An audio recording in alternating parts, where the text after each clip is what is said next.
I'm going to try to explain why I've chosen the title of the Civil War of 1812. That's a bit of an unusual title, but I'm trying to persuade you that it fits, and that it helps us to think about that conflict in a different way. Now, when I speak to Americans, and I assume you're all reliable Americans, but you're kind of unreliable in that you probably know something about the War of 1812. Most Americans don't, because it's eclipsed by either the Revolution or the Civil War on either end of it. If Americans do know something about the war, they'll think, well, it wasn't all that important because it didn't change any boundary. And at best, they may recall the war for a handful of patriotic symbols and incidents. So the victories of the frigate USS Constitution, known as Old Ironsides, or the British nastiness in burning our White House and Capitol, and then the American success at Baltimore in defending that city, which inspired the Star-Spangled Banner. Or people will remember the payback taken at the Battle of New Orleans by Andrew Jackson and the Tennessee Riflemen against the British at the very end of the war. So Canadians like to remember what Americans forget. And they tell the story as the victory of the Canadian David over the American Goliath. And I can assure you, just having been in Toronto, that the first thing everybody wants me to know is that they won the War of 1812. Now, the book that I've written here tries not to take national sides. And what I'm trying to do is what I call a borderlands history. So I'm interested in people who lived along this broad border from Detroit on the west, through Lake Erie, and the Niagara River and Lake Ontario, and then down the St. Lawrence as far as Montreal. Because the peoples who lived on either side of the border in 1812 were remarkably similar people. Indeed, they were often related to each other. They moved back and forth readily, they traded with each other. I've tried to make the case that this was a North American Civil War, in which Americans fought Americans, especially in Upper Canada, in which the Irish battled the Irish, and in which some native peoples attacked one another. Before the war, the political regimes on both sides of the border suspected that the continent was not big enough for their rival systems, the Republic on the American side and the mixed constitution on the other. One or the other, it seemed, would have to prevail in the house divided. So like the Revolution, the War of 1812 was a civil war between very similar peoples with competing visions of what North America should be.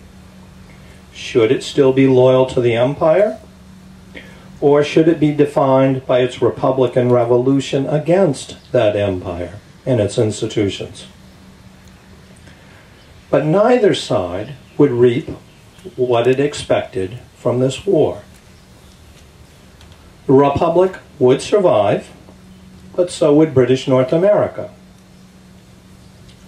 Both sides were frustrated in their early fantasies of smashing the other. And so the loyalist America and the Republican America, meaning Canada and the United States, would have to learn how to share the continent, and then for each of them to call coexistence victory.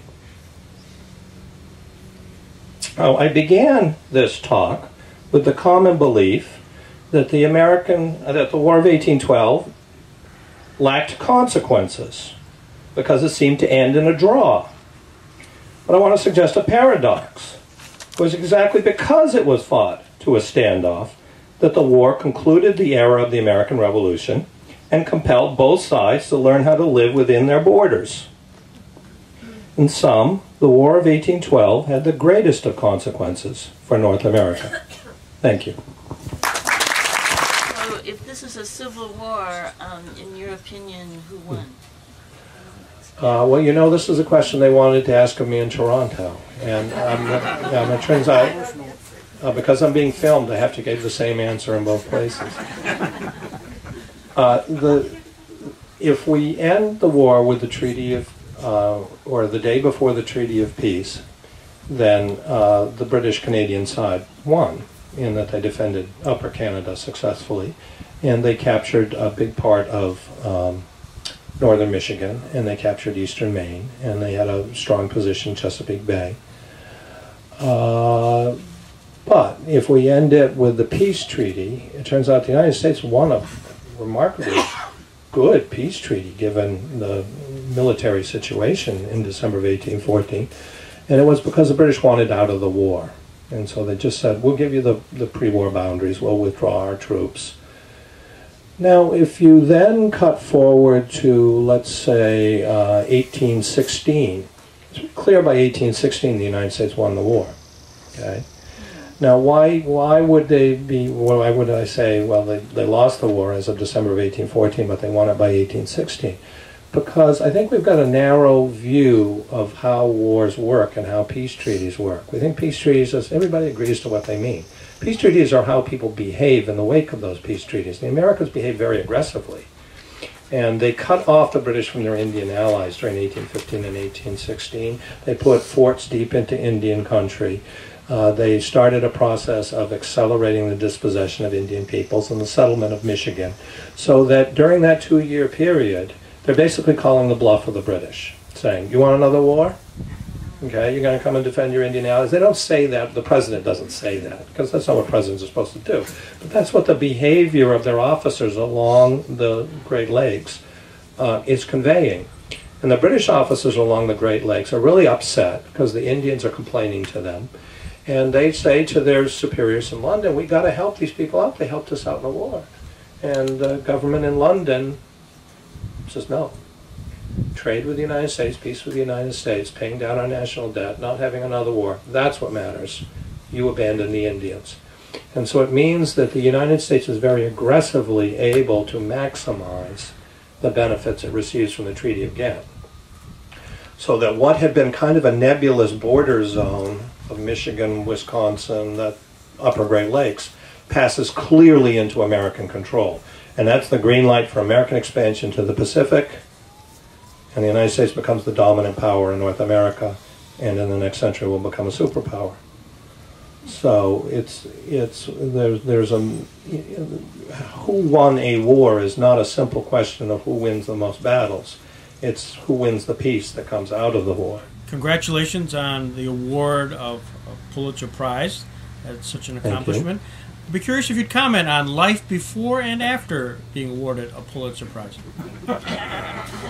Well, after winning it, people think I'm a lot smarter than I was before. And people have a lot more ideas of things that I could do or universities I could work at than was the case before I won it, which always amuses me because I guess it's naive. I think I'm basically the same person as I was before, but kind of changes everything around you in a way, at least among those people who know about it. Lots of people that, 99.9% of the people I encounter in my daily life have no clue that I won the Pulitzer Prize, and that's just fine. But it's that other 1/10 of 1% who do know that I won it, and then there's a different perception that they may have of me, or they may think now I'm an arrogant person. I don't know.